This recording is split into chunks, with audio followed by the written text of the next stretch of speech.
नमस्कार बच्चों, आज जो है आपकी बुक क्षितिज भाग 2 का गद्य खंड शुरू करते हैं। पद खंड के आपके बच्चों 4 कवि जो है वो हो चुके हैं और उसके बाद अब आगे जो है वो गद्य खंड करते हैं। और गद्य खंड का आपका पहला पाठ है नेताजी का चश्मा और इनके लेखक हैं स्वयं प्रकाश। नेताजी का चश्मा एक कहानी है और इस कहानी के माध्यम से लेखक ने आपको जो है बताया है कि किस तरह से जो है देशभक्ति की भावना सबके अंदर जो है वो होनी चाहिए। इस कहानी के माध्यम से लेखक स्वयं प्रकाश ने आपको बताया है कि देशभक्ति की भावना के लिए सेना में भर्ती होना ही जरूरी नहीं है। आप अपने गांव में, अपने कस्बे में, अपने नगर में रहकर भी देशभक्ति की भावना जो का पालन जो है वो कर सकते हैं।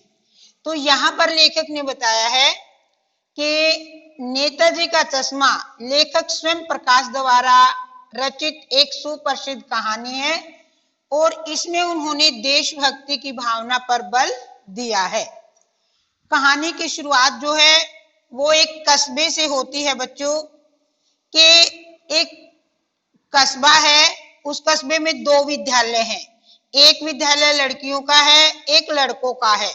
2 खुले सिनेमा घर हैं, एक सीमेंट का कारखाना है, एक नगर पालिका है और कस्बे के बाजार के मुख्य चौराहे पर नेताजी सुभाष चंद्र बोस की संगमरमर की मूर्ति जो है वो स्थापित की गई है।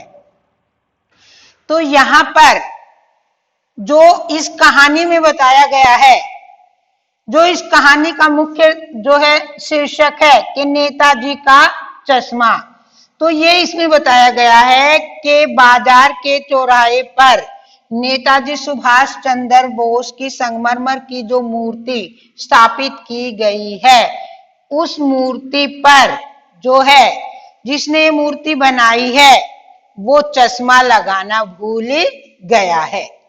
मूर्ति किसने बनाई वो आगे करेंगे बच्चों। फिर इस कहानी के मुख्य पात्र जो हैं वो कैप्टन है, हालदार साहब हैं, पानवाला है और मोतीलाल है।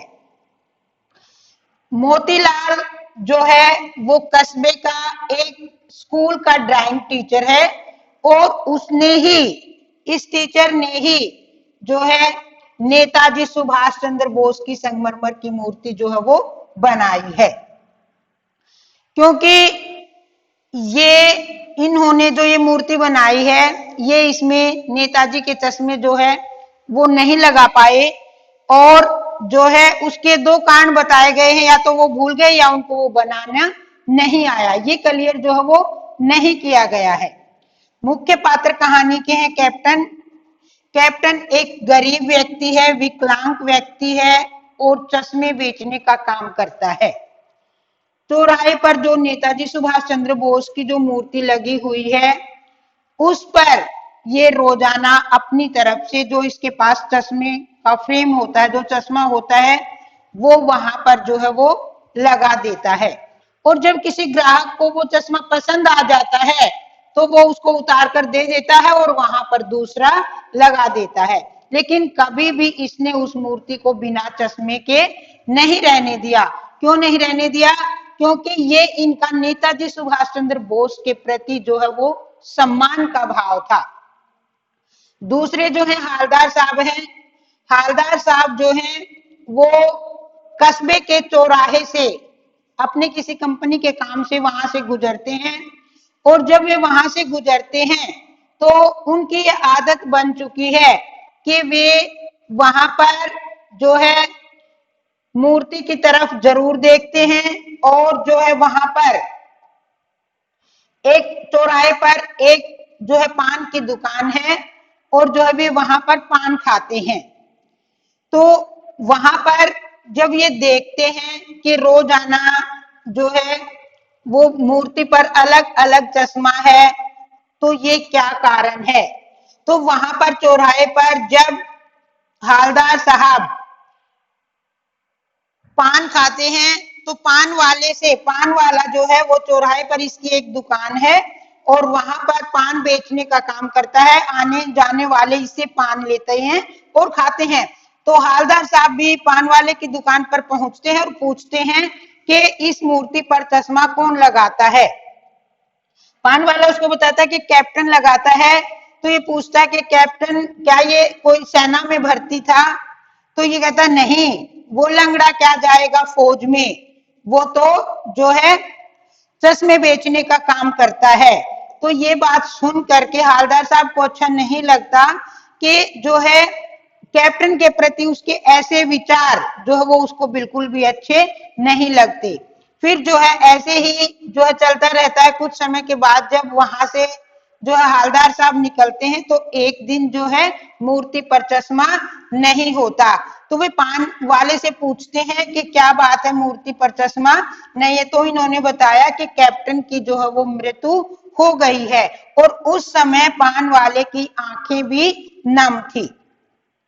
तो उसके बाद हालदार साहब को लगता है कि अब जो है वो मूर्ति पर चश्मा कभी भी नहीं होगा। लेकिन कुछ समय के बाद जब वे वहां से जाते हैं तो वे ये सोचते हैं और ड्राइवर को ये भी कहते हैं कि आज यहाँ पर गाड़ी जो है वो मत रोकना। लेकिन फिर भी जो है वो उनकी नजर मूर्ति की तरफ जाए बिना नहीं रहती। और जब वे देखते हैं तो मूर्ति पर जो है वो सरकंडे का चश्मा लगा होता है। तो सरकंडे के चश्मे को देख करके एकदम से हालदार साहब की आंखें जो है वो भर जाती हैं और ये सोचते हैं कि आने वाली पीढ़ी में भी देशभक्ति की भावना अभी जो है वो मरी नहीं है, अभी है, बच्चों में इतनी भावना है। तो इस प्रकार से जो है वो आते जाते वो उस मूर्ति को देखते रहते हैं। तो इस कहानी के आधार पर बच्चों लेखक ने क्या संदेश दिया है कि हमें अपने देशभक्तों के प्रति सम्मान की भावना रखनी चाहिए। इसके लिए सेना में भर्ती होना ही जरूरी नहीं है, यह कार्य हम अपने गांव या कस्बे में रहकर भी कर सकते हैं। तो बच्चों ये आपने अपनी पाठ्य पुस्तक में से एक बार जो वो अच्छी तरह से पढ़नी है।